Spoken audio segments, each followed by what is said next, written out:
Olá, sejam bem-vindos ao Anamnese, o podcast do Simers que revisita a trajetória inspiradora de grandes nomes da medicina. Hoje nós recebemos um dos ícones da cardiologia brasileira, o Dr. Luiz Eduardo Paim Rhode, que iniciou sua formação na Universidade Federal do Rio Grande do Sul em 1984. Construiu sua base clínica no Hospital de Clínicas de Porto Alegre e seguiu uma trajetória sólida que integra assistência, ensino e pesquisa. É especialista em medicina interna, intensivismo e cardiologia, com doutorado na área cardiovascular e formação internacional no Brigham and Women's Hospital em Boston, um dos centros mais respeitados do mundo. Pesquisador e autor de mais de 160 artigos científicos publicados em revistas internacionais, atualmente é professor titular da FAMED-URGS. Dr. Rhode, seja muito bem-vindo, é um prazer enorme recebê-lo aqui na Anamnese, sempre uma honra, sempre venho para cá para aprender com colegas que fizeram a diferença na medicina.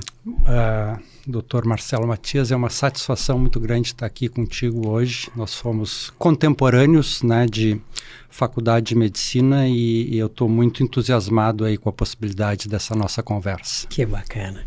Primeira coisa, que tu decidiu fazer medicina? Tu é um guri que estava lá jogando futebol, talvez na rua e tal, e tem a ideia de fazer medicina. Que coisa mais difícil naquela época do que isso? O que te levou a escolher a nossa profissão? Essa é uma pergunta, eu acho, particularmente para mim, bastante difícil de responder. Como professor, eu tenho um programa de mentoria de alunos e eu faço essas perguntas e as respostas são as mais variáveis possíveis, né? Eu acho que tem pessoas que nascem com um desejo, por alguma razão, uma vocação muito grande para a medicina e já dizem desde criança, né? Não sei se esse foi o teu... Para ti foi assim, não? Minha filha foi assim. Eu quero ser médico, né? Já na tenra infância, né? No primário, no secundário. Eu não fui assim, por incrível que pareça, né? Eu tenho uma família de médicos, né? Meu pai é médico, minha mãe é médica, meu pai foi professor da faculdade de medicina, um irmão mais velho médico, então essa influência eu não posso negar que foi muito forte na minha vida, mas mesmo assim, até muito próximo da decisão do vestibular, eu ainda não tinha completamente definido. E eu não queria poder te dizer que foi uma decisão romântica, assim, né? Daquelas de querer ajudar as pessoas. Eu acho que isso a gente aprende no decorrer da caminhada, da jornada, o quão isso é importante. Mas para mim foi mais assim, eu não me via dentro das opções, assim, eu não me via como engenheiro, eu não me via como advogado, eu não me via como arquiteto. Com a vivência, né, familiar muito forte, acabou sendo um caminho que eu acabei escolhendo, né, como a opção que me parecia naquele momento mais adequada. Lembrando, eu acho que tu também é dessa geração que a gente entrava na universidade muito cedo. Sim. Então, eu entrei como um adolescente na universidade. Sem a clareza exata, embora eu vivesse, né, a medicina na minha família, sem a clareza, assim, a maturidade para tomar essas decisões como eu acho que deveriam ser tomadas. Então, é um pouco circunstancial, né, um pouco pelo aspecto familiar, que é muito forte dentro da minha família, mas apesar de tudo isso, a profissão para mim serviu como uma luva. Depois de muitos anos, né, eu me sinto absolutamente realizado com o que eu faço. E dentro da faculdade, porque queira ou não queira, nós tínhamos contato ali na URGS com todas as especialidades e tínhamos professores brilhantes, né? Eu sempre digo que os meus professores foram melhores do que os outros, porque nós tivemos uma formação muito boa, né? E tem várias especialidades que se desnudam diante dos olhos dentro de um hospital incrível que é o Hospital de Clínicas. Perfeito. Por que a cardiologia? Então, aqui eu já tenho um pouco mais acho que o momento decisório já é um pouco mais maduro e mais pensado. O meu pai foi um cirurgião assim de bastante renome na cidade, né? Tinha uma clínica cirúrgica muito grande e, sem dúvidas, teria sido muito mais fácil como carreira seguir a carreira do pai. O meu irmão mais velho decidiu já, ele entrou na faculdade já decidido a fazer psiquiatria. E eu entrei na faculdade também sem uma clareza de qual área eu gostaria de seguir. Por algum tempo eu até atuei junto com o pai, né, em cirurgias, né, acompanhando ele, e rapidamente me dei conta que não era aquilo que era o certo para mim. E eu acho que o primeiro ponto de decisão durante a faculdade foi durante a semiologia, né, mais clássica, a clínica médica. Ali eu encontrei, né, os desafios diagnósticos, ali eu me encontrei como monitor de semiologia, então já muito rapidamente eu me dei conta que eu queria ser clínico e também queria ser professor. Então foram os dois momentos mais importantes ali pelo 3º, 4º ano de faculdade. Hoje eu tenho um filho que está na faculdade e que está nesse momento decisório, também é um momento delicado, importante, e eu acho que cada um tem o seu tempo, né? Para mim foi muito claro as coisas, de novo, que eu claramente não queria fazer, a área pediátrica, a área gineco-obstétrica não me atraíam, e eu me encontrei realmente na área clínica. Então, primeiro a decisão foi fazer residência de clínica médica, e depois eu encontrei a pessoa que foi um mentor, vamos dizer assim, que é o modelo, né? Que foi o professor Jorge Pinto Ribeiro, que agora, né, falecido, e que representava um pouco do que eu acreditava que seria o modelo que eu gostaria de atuar, né? Então, como um médico que trabalhava com excelência, extremamente atualizado, um pesquisador e um professor. Então ele fazia ensino, fazia assistência e fazia pesquisa. Então ele acabou sendo uma referência para mim, para minha esposa também, que é cardiologista. Então isso também foi um ponto importante de carreira aqui. Eu tenho certeza que a faculdade é um momento decisivo em vários aspectos, né? Porque, como tu disseste, tem aquilo que a gente sabe que não vai fazer, mas muitas vezes são tantas coisas interessantes que a gente tem dificuldade em saber o que vai fazer. Ela é uma escolha complexa. E a cardiologia é uma área que ela é belíssima. Ela é uma área que eu me lembro bem da cardiologia do Hospital de Clínicas. Nós tínhamos vários professores ali de extrema referência. Quando a gente passava pela equipe, a gente recebia muitas aulas naquelas discussões de caso clínico, eram sempre muito impressionantes para quem era acadêmico. Continua sendo, Marcelo. A gente tem eu acredito. A reunião da quinta-feira, ela era tradicional já do professor Eduardo Faraco nos anos 70.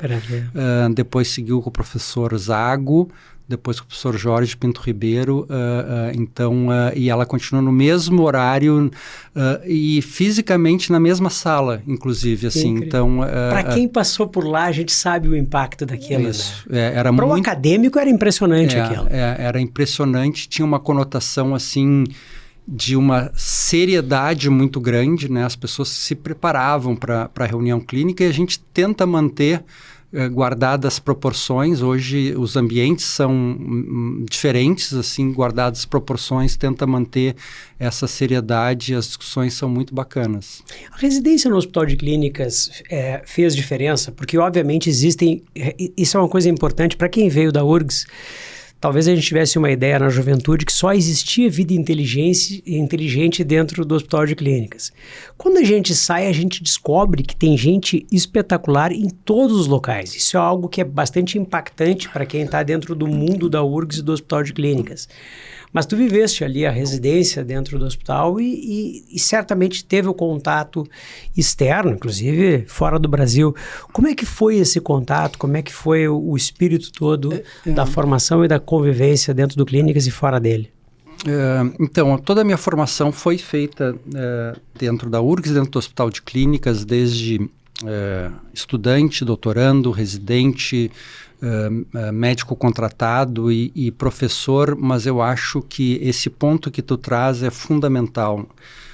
O Hospital de Clínicas é um dos grandes hospitais de excelência que a gente tem no Rio Grande do Sul. Eu tenho muito orgulho de continuar trabalhando lá, mas nós temos muitos outros locais de excelência que fazem uma assistência de altíssimo nível e que têm a capacidade de prover uma formação tão boa quanto a que a gente tem no Hospital de Clínicas. Então, eu não tenho dúvida disso, e cada vez mais a gente, dentro do Hospital de Clínicas, a gente recebe graduandos de outras faculdades, dentro da cardiologia, residentes que vêm com formação de medicina interna de outros hospitais, com uma qualificação extrema. Então, a vivência fora é uma vivência, né? Não ficar sempre no mesmo lugar, eu acho que é uma coisa que agrega muito na formação de qualquer pessoa.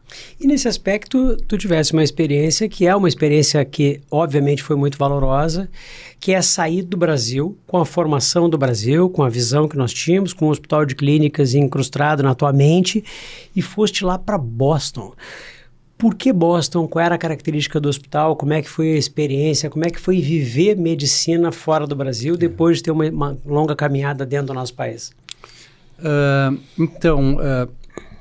A ida para Boston foi muito mediada pelo professor Jorge Pinto Ribeiro. O professor Jorge Pinto Ribeiro, ele fez a sua formação de cardiologia em Boston, no Brigham and Women's Hospital, que é um hospital afiliado da Harvard, e ele manteve vários contatos de pessoas importantes lá.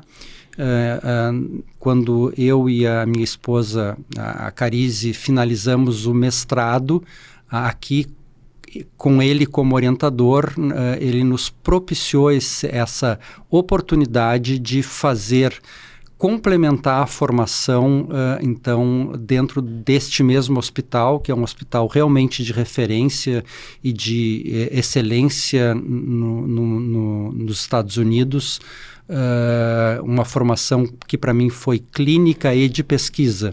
Então eu consegui exercer atividades clínicas. A gente morou 2 vezes em Boston.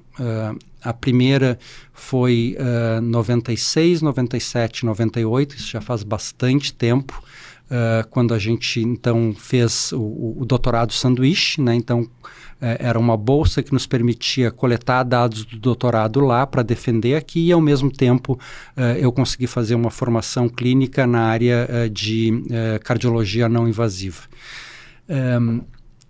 Eu fui para lá, assim, Marcelo, muito ingenuamente, assim, e com muito pouco preparo do ponto de vista, assim, eu nunca tinha ido para os Estados Unidos. A minha primeira ida para os Estados Unidos foi para morar e cair em Boston, um hospital de excelência. Então, lá a gente sente, né, todas as etapas. Isso é muito educativo, porque hoje no Hospital de Clínicas a gente recebe muitos estrangeiros, inclusive, né? Então, a gente enfrenta preconceito. Imagina um brasileiro chegando num hospital da Harvard, né, sem conhecer ninguém, e tem um preconceito inicial, mas é uma experiência que enriquece de uma forma, assim, não só a experiência do hospital, a experiência de viver fora, de viver num país diferente, com uma cultura diferente. Boston, em particular, é uma cidade muito interessante porque ela é uma cidade internacional universitária. Então, tu encontra pessoas do mundo inteiro. Eu fiz amigos do mundo inteiro que continuam amigos.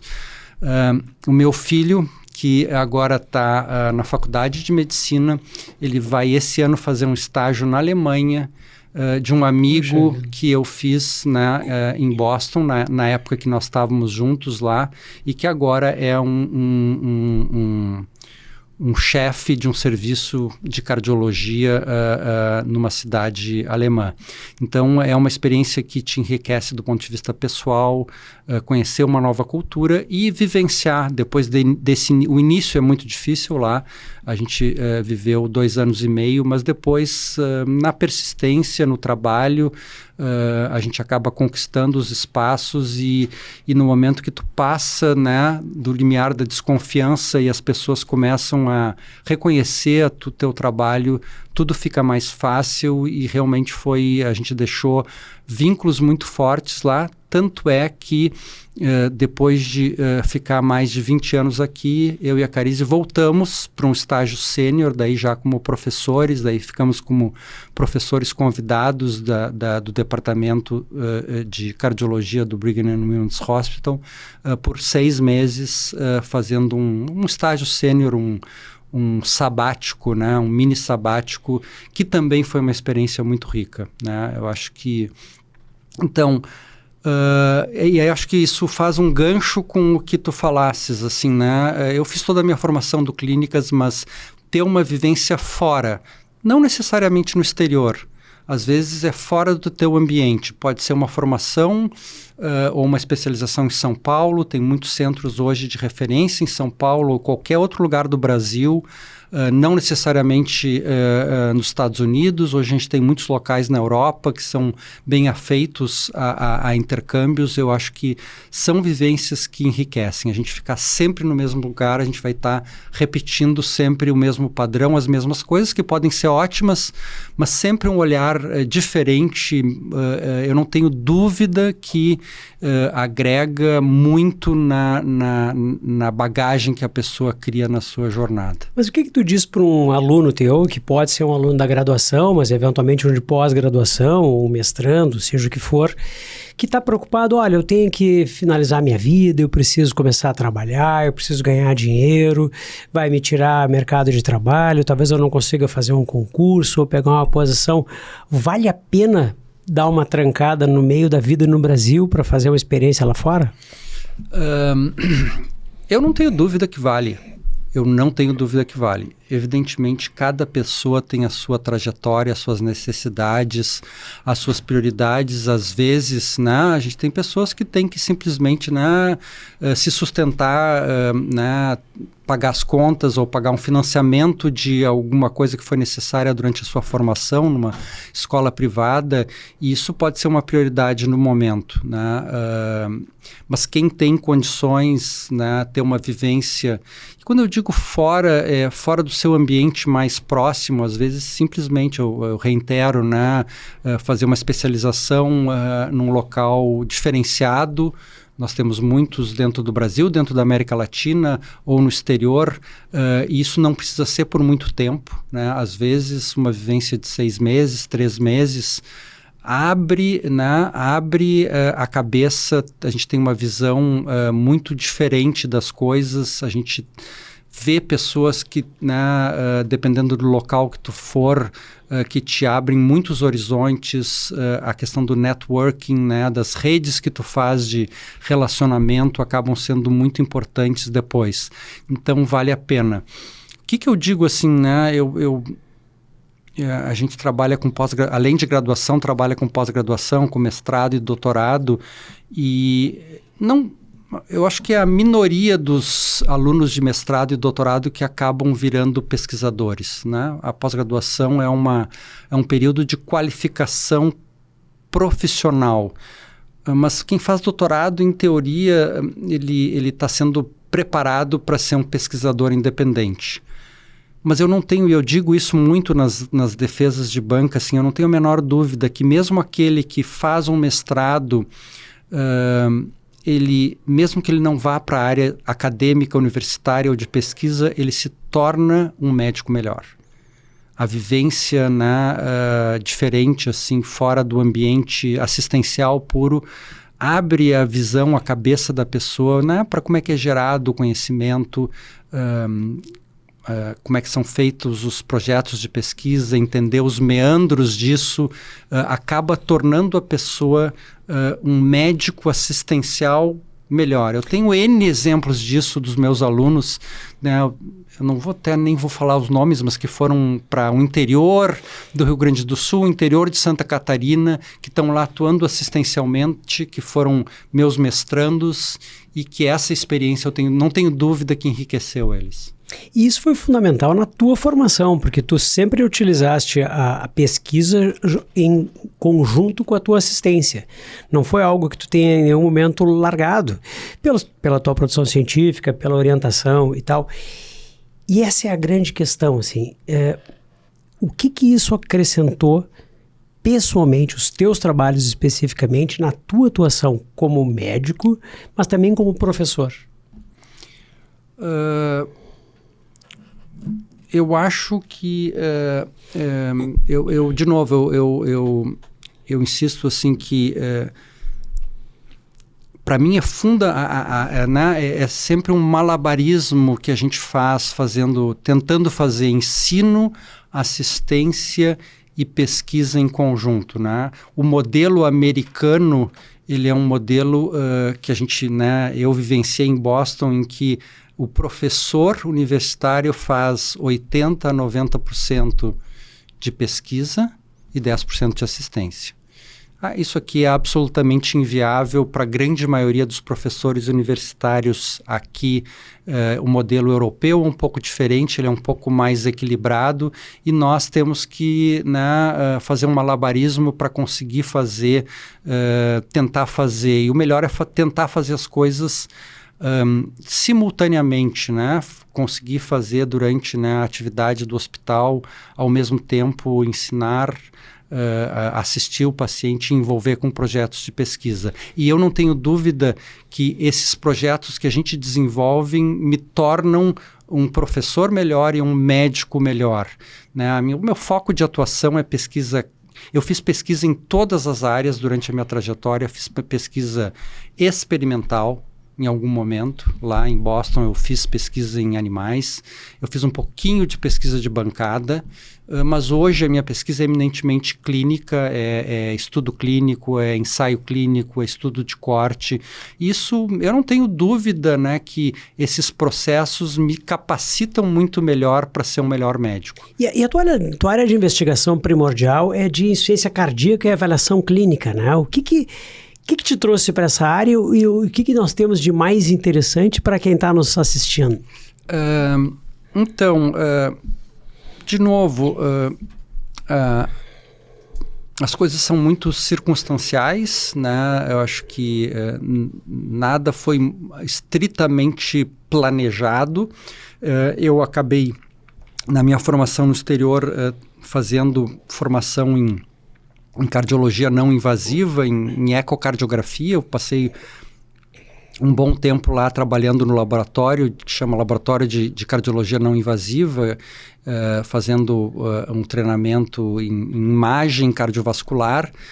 Acabei voltando para cá e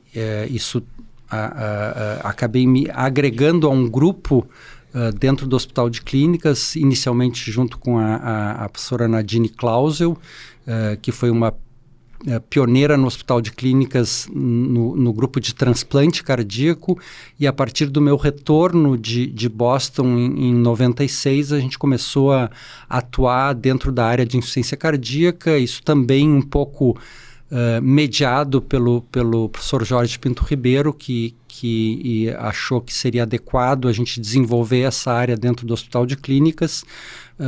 Então, eu venho trabalhando na área assistencial e de pesquisa, basicamente com pacientes com insuficiência cardíaca, em vários cenários nesses últimos 35 anos. Naquela época era só um tópico, hoje já é uma subespecialidade, uma área de atuação da cardiologia. Hoje a cardiologia se desenvolveu em várias áreas de atuação, então o cardiologista se forma e pode se tornar depois um ecocardiografista, pode se tornar um especialista em intervenção coronariana ou intervenção estrutural, e nós temos a área então de especialização, a área de atuação em insuficiência cardíaca e transplante cardíaco e muitas outras áreas dentro da cardiologia. Então eu ajudei dentro desse projeto a desenvolver essa área, Em algum momento eu acabei sendo presidente do departamento de insuficiência cardíaca da Sociedade Brasileira de Cardiologia, o que também foi uma experiência muito rica de, né, conhecer os especialistas dentro dessa sub-área do Brasil inteiro, e a gente tem uma interação muito profícua, né, com o Brasil inteiro. Isso me permitiu, né, dentro desse cenário que foi uma área mais associativa, a criar redes de contatos hoje que são as redes de pesquisa. A gente tem vários estudos que a gente acabou liderando no Brasil, de 11 centros, 30 centros de insuficiência cardíaca no Brasil, fazendo estudos de ensaios clínicos randomizados, com dinheiro de fomento do CNPq, ou às vezes de verbas do PROAD, que são verbas de isenção fiscal de hospitais de excelência, que conseguiram, então, junto com isso, alavancar o que a gente faz de pesquisa. Assim. Então, e uma dessas experiências, né, do exterior é networking, né, é ter redes. Não tem hoje como fazer uma pesquisa no Brasil que tenha algum impacto dentro do Brasil e quiçá fora do Brasil, que não seja com rede de pesquisadores atuando em conjunto. Nesse aspecto, dentro desse espírito mais associativista e de liderança que o senhor sempre teve, o senhor acabou sendo o chefe do serviço de cardiologia do Hospital de Clínicas. Como é que foi essa experiência de ter a liderança? Quais são os desafios de ser uma liderança? Porque eu vivencio dentro dos meus limites isso, e eu sei como aqui é difícil em alguns momentos. Não, tu vivencia bastante isso, Marcelo. Eu acho que né, tu és um líder aqui, né, de um grupo muito grande de pessoas, eu acabei sendo elevado a essa posição de chefe de serviço da cardiologia muito precocemente dentro do Hospital de Clínicas. Isso já faz bastante. Eu fiz várias gestões como chefe do serviço, mas a primeira foi num momento ainda muito jovem e foi muito desafiador, porque eu fui chefe dos meus professores. Eu imagino. E é muito difícil isso, né? Ter é uma grande responsabilidade, é um desafio de se legitimar a poder liderar os teus próprios professores. É difícil, mas é um crescimento muito grande. Então, tu tem que saber conduzir isso, né? Então, imagina, né? Eu vou te dizer 2 nomes. Eu fui chefe do próprio professor Jorge Pinto Ribeiro e chefe do professor Zago. Imagina. Então, é muito difícil. Então, na verdade, é uma condução delicada, complexa, mas que foi bastante interessante, né? Eu achei muito jovem, mas a gente sempre lembra, né, que o Barack Obama foi presidente dos Estados Unidos, né, também muito, muito, muito jovem.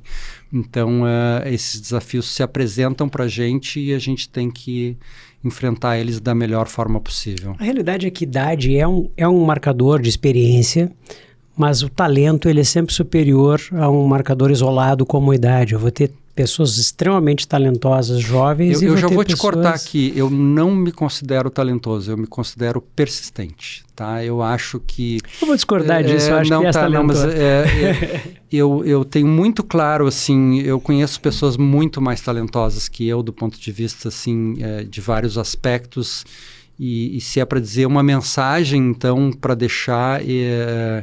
Eu acho que a perseverança, a persistência acaba suplantando muitas vezes pessoas de extremo talento, mas que não conseguem ter essa característica. Assim. Eu concordo plenamente com isso, mas é algo que sempre é inerente, assim, um certo talento, né? Porque quanto maior talento, menos transpiração a gente precisa ter para obter os resultados. Eu preciso muita transpiração para alcançar os meus resultados. Eu sou desse time.